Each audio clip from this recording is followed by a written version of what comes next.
আপনি কি জানেন, পৃথিবীতে এমন একটি শহর রয়েছে যাকে স্যাটেলাইট থেকে দেখলে কোনো শহর নয়, বরং একটি জঙ্গল মনে হবে। শহরটিতে প্রায় 1 কোটিরও বেশি গাছ রয়েছে। এছাড়াও এখানে মোট 11টি সরকারি ভাষা ব্যবহৃত হয়। আরও অবাক করা বিষয় হল, বিশ্বের বেশিরভাগ বড় শহরগুলোই নদী বা সমুদ্র তীরে গড়ে উঠলেও এই শহরটি কোনো সমুদ্র তীরে গড়ে ওঠেনি। বলছি দক্ষিণ আফ্রিকার বুকে অবস্থিত শহর জোহানেসবার্গের কথা। বিশ্বপ্রান্তরের আজকের পর্বে আমরা জানব দক্ষিণ আফ্রিকার প্রাণকেন্দ্রে গড়ে ওঠা এই শহরের জানা অজানা নানা গল্প।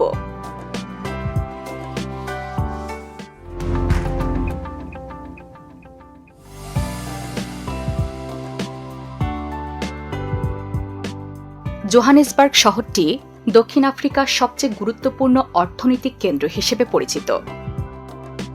আয়তনের দিক থেকেও শহরটি বেশ বড়।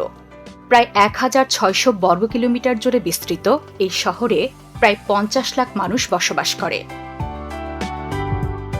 জোহানেসবার্গের গল্পের শুরু হয় 1886 সালে, যখন এই অঞ্চলের মাটির নিচ থেকে হঠাৎ করেই সোনার খনি আবিষ্কৃত হয়।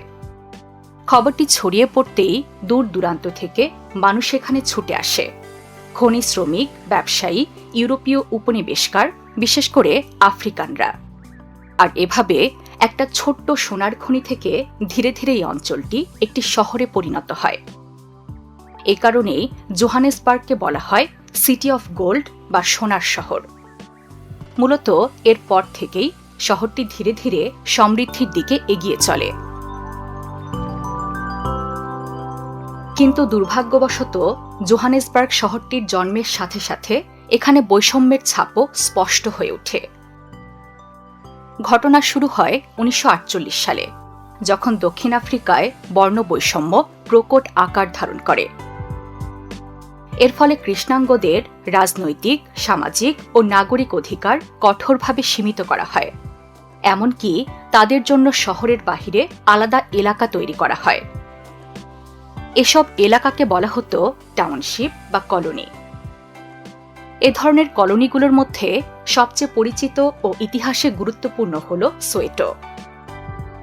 এই কলোনিটি পরবর্তীতে বর্ণবিরোধী আন্দোলনের একটি শক্তিশালী প্রতীক হয়ে ওঠে। এই কলোনি থেকেই শুরু হয়েছিল তাদের শিক্ষার অধিকার নিয়ে আন্দোলন, নাগরিক অধিকার প্রতিষ্ঠার লড়াই এবং ধীরে ধীরে স্বাধীনতার পথে অগ্রসর হওয়ার দীর্ঘ সংগ্রাম। বর্ণবৈষম্য বিরোধী বহু ঐতিহাসিক ঘটনা ও আন্দোলন এই সোয়েটোর মাটিতেই জন্ম নিয়েছে। শুধু তাই নয়, বিশ্ববিখ্যাত নেতা নেলসন ম্যান্ডেলার জন্ম ও বেড়ে ওঠাও এই কলোনিতেই। সময়ের সাথে সাথে 1994 সালে দক্ষিণ আফ্রিকা যখন নতুনভাবে বিশ্ব মানচিত্রে উঠে আসে, তখন জোহানেসবার্গ শহরেরও রূপ বদলে যেতে শুরু করে। বিশেষ করে বর্ণবৈষম্যের অবসানের পর শহরটি আর শুধু সোনার খনি বা ব্যবসার কেন্দ্রেই সীমাবদ্ধ থাকে না। ধীরে ধীরে জোহানেসবার্গ পরিণত হয় দক্ষিণ আফ্রিকার অর্থনৈতিক ও সাংস্কৃতিক রাজধানীতে। বর্তমানে জোহানেসবার্গ শহরটি গণতান্ত্রিকভাবে নির্বাচিত সিটি কাউন্সিল ও মেয়রের মাধ্যমে পরিচালিত হয়। জোহানেসবার্গ শুধু অর্থনীতিতে উন্নয়ন করেছে এমন কিন্তু নয়, এখানকার শিক্ষা ব্যবস্থাও বেশ উন্নত। জেনে অবাক হবেন, বিশ্ববিদ্যালয় পর্যায়ে জোহানেসবার্গের শিক্ষা ব্যবস্থা দক্ষিণ আফ্রিকার অন্যতম শক্তিশালী একটি শিক্ষা ব্যবস্থা। শহরটিতে অবস্থিত ইউনিভার্সিটি অব জোহানেসবার্গ এবং university of the Witwatersrand শিক্ষার মান এবং গবেষণার ক্ষেত্রে দেশ বিদেশে বেশ বিখ্যাত। জোহানেসবার্গে ঘুরতে আসার আগে আপনার মনেও হয়তো একটু দ্বিধা কাজ করবে। চারপাশে শোনা নানা কথাই মনে হতে পারে শহরটি বুঝি বেশ বিশৃঙ্খল আর কিছুটা ভীতিকর। কিন্তু এখানে পা রাখার কয়েক ঘন্টার মধ্যেই আপনার সেই ধারণা ধীরে ধীরে ভেঙে যেতে শুরু করবে। আপনি বুঝতে পারবেন এই শহর শুধু কংক্রিটের দেয়াল আর ব্যস্ত ট্রাফিকের গল্প বলে না। এখানে সংগ্রাম আছে ঠিকই, কিন্তু তার চেয়েও বেশি আছে সৃজনশীলতা, প্রাণবন্ত জীবন আর মানুষের অদম্য শক্তি। জোহানেসবার্গকে জানতে হলে শুরুটা করতে হয় আপারথাইড মিউজিয়াম থেকে। বাহিরে থেকে জায়গাটা আধুনিক ও গম্ভীর মনে হলেও এর ধূসর দেয়াল, খোলা আকাশ আর নিঃশব্দ পরিবেশ আপনাকে মুগ্ধ করবে। এখানে দক্ষিণ আফ্রিকার আপারথাইড বা বর্ণভিত্তিক বৈষম্যের শাসন ব্যবস্থা, তার নির্মম বাস্তবতা, মানুষের সংগ্রাম এবং শেষ পর্যন্ত গণতন্ত্রে উত্তরণের গল্প তুলে ধরা হয়েছে। ভেতরে ঢুকলেই এখানকার ছবি, ভিডিও আর বাস্তব মানুষের কণ্ঠে বলা গল্প আপনাকে সে সময়ে নিয়ে যায়। আপারথাইড মিউজিয়াম থেকে একটু এগিয়ে গেলে চোখে পড়বে কনস্টিটিউশন হিল। একসময় এটি ছিল একটি ভয়ঙ্কর কারাগার, যেখানে বন্দী ছিলেন নেলসন ম্যান্ডেলা, মহাত্মা গান্ধী সহ বহু স্বাধীনতা সংগ্রামী। আজ সেই জায়গায় গড়ে উঠেছে দক্ষিণ আফ্রিকার সংবিধান আদালত। এখানকার লাল ইটের পুরনো ভবন, খোলা উঠান আর নীরব দেয়ালগুলো এখনো অতীতের যন্ত্রণা আর সংগ্রামের গল্প বহন করে। এরপর যেতে পারেন হেক্টর পিটারসন মেমোরিয়ালে। হেক্টর পিটারসন ছিলেন মাত্র 12 বছর বয়সী এক স্কুল ছাত্র। 1976 সালের 16 জুন সোয়েটোতে কৃষ্ণাঙ্গ শিক্ষার্থীরা আফ্রিকান ভাষাকে বাধ্যতামূলক শিক্ষার মাধ্যম করার প্রতিবাদে শান্তিপূর্ণ মিছিল করছিল। সেই মিছিলে পুলিশ গুলি চালায়, আর হেক্টর পিটারসন হয়ে ওঠে সেই বিদ্রোহের প্রথম নিহত শিশু। তার নিথর দেহ কোলে নিয়ে এক যুবকের দৌড়ানোর ছবি মুহূর্তেই বিশ্বজুড়ে ছড়িয়ে পড়ে, উন্মোচন করে দেয় বর্ণবৈষম্য ব্যবস্থার নিষ্ঠুর ও নির্মম মুখ। এরপর যেতে পারেন ম্যান্ডেলা হাউসে। এটি দক্ষিণ আফ্রিকার ইতিহাসের সবচেয়ে জীবন্ত প্রতীকগুলোর একটি, কারণ এটি পৃথিবীর একমাত্র রাস্তা যেখানে দুজন নোবেল শান্তি পুরস্কারজয়ী মানুষ বসবাস করেছেন, নেলসন ম্যান্ডেলা ও আর্চবিশপ ডেসমন্ড টুটু। 1946 থেকে 1962 সাল পর্যন্ত নেলসন ম্যান্ডেলা এখানেই ছিলেন। আজ এই বাড়িটি একটি জাদুঘরে পরিণত করা হয়েছে, যেখানে ম্যান্ডেলার ব্যক্তিগত ব্যবহার্য জিনিস, পারিবারিক ছবি ও আসবাবপত্র, পাশাপাশি আন্দোলনের সময়কার গুরুত্বপূর্ণ দলিল ও স্মৃতিচিহ্ন সংরক্ষিত আছে। এছাড়া ডাউনটাউন জোহানেসবার্গে হাঁটলে চোখে পড়ে শহরের পুরনো খনির ইতিহাসগুলো। উঁচু ভবন, সোনার খনি থেকে সমৃদ্ধ হওয়া ব্যাংক এবং ব্যস্ত রাস্তাঘাট শহরটির যেন এক আলাদা উদ্যম ও শক্তি ধারণ করে। এই অঞ্চলের সবচেয়ে গুরুত্বপূর্ণ স্থাপনার মধ্যে একটি হল চ্যান্সেলর হাউস। এখানেই 1952 সালে নেলসন ম্যান্ডেলা ও অলিভার টাম্বু দক্ষিণ আফ্রিকার প্রথম কৃষ্ণাঙ্গ আইন সংস্থা প্রতিষ্ঠা করেছিলেন। এখান থেকেই শুরু হয়েছিল বহু মানুষের ন্যায় ও অধিকার অর্জনের যাত্রা।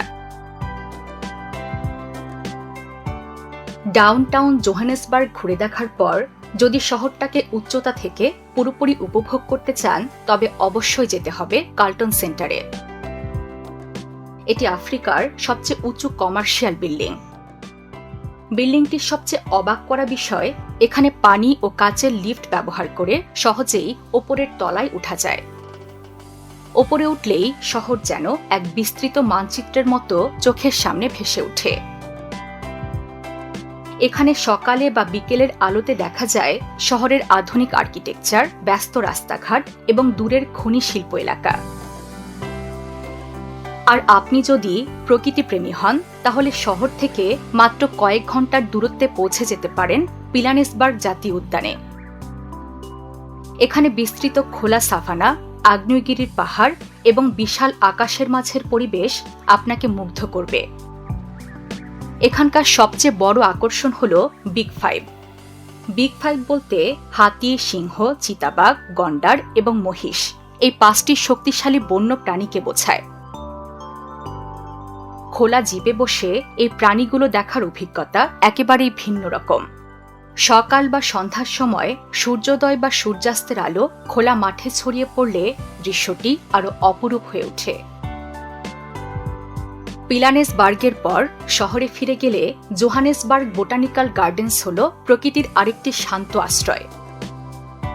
এখানকার বৃহৎ সবুজ মাঠ, হাঁটার পথ লেক আর ফুলের বাগান সব মিলিয়ে এক মনোরম পরিবেশ তৈরি করে। তাই আপনি এখানে হালকা হাঁটাহাঁটি বা পিকনিক করতে আসতে পারেন। এখানকার পাখির কলরব, দুলে থাকা গাছের ছায়া আর সবুজের ছোঁয়া শহরের কোলাহলকে ভুলিয়ে দেয়। ছবি তোলার জন্য এই জায়গাটি একেবারেই উপযুক্ত। শহরের কাছেই আরেকটি প্রাকৃতিক আশ্চর্য হল ওয়াটার সিসুলু ন্যাশনাল বোটানিক্যাল গার্ডেন। এখানে রয়েছে বিশাল সবুজ প্রাঙ্গণ, নদী, ঝর্ণা এবং পাহাড়ের মনোমুগ্ধকর পটভূমি। এই উদ্যানের সবচেয়ে আকর্ষণীয় স্থান হল টালডার ঝর্ণা, যা প্রাকৃতিক সৌন্দর্যে ঘেরা এবং ফটোগ্রাফির জন্য একদম উপযুক্ত। এখানে স্থানীয় বনজ গাছপালা থেকে শুরু করে বিরল প্রজাতির গাছ পর্যন্ত রয়েছে। আরও মজার বিষয়, এই উদ্যানে হাঁটতে হাঁটতে পাখি ও অন্যান্য প্রাণী পর্যবেক্ষণ করার সুযোগও আছে, যা প্রকৃতি প্রেমীদের জন্য এক অসাধারণ অভিজ্ঞতা। ঐতিহাসিক ও প্রাকৃতিক সৌন্দর্যের মতোই সাংস্কৃতিক দিক থেকেও জোহানেসবার্গ অত্যন্ত সমৃদ্ধ।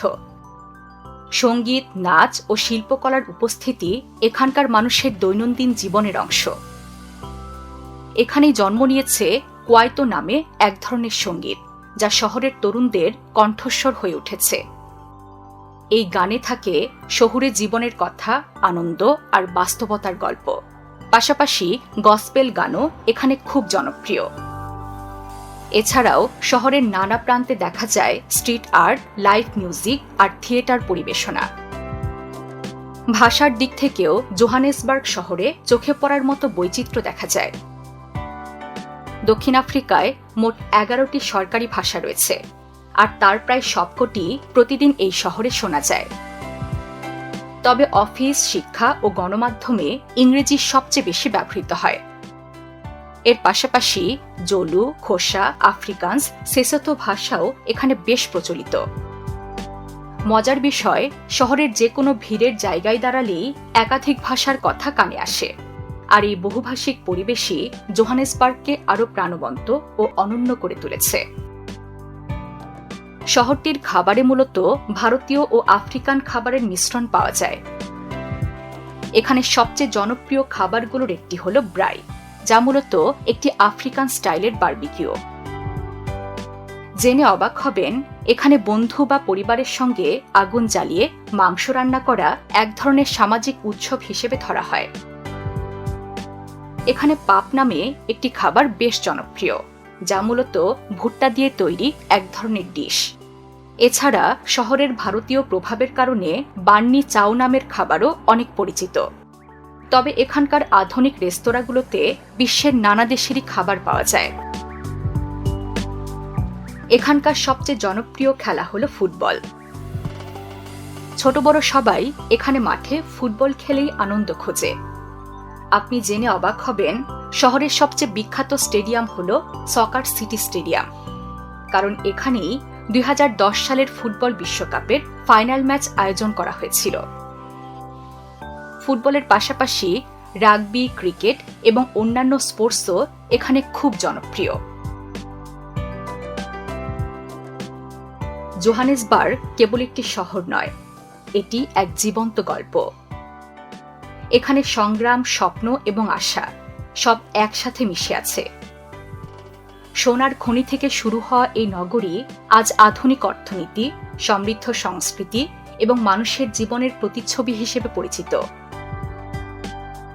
শহরের প্রতিটি রাস্তা, প্রতিটি বাজার, প্রতিটি স্টেডিয়ামে মানুষদের গল্প, হাসি, কান্না প্রতিফলিত হয়। বিশ্বের নানা প্রান্তে ছড়িয়ে থাকা এমন জানা অজানা তথ্য জানতে সাবস্ক্রাইব করুন বিশ্বপ্রান্তরে।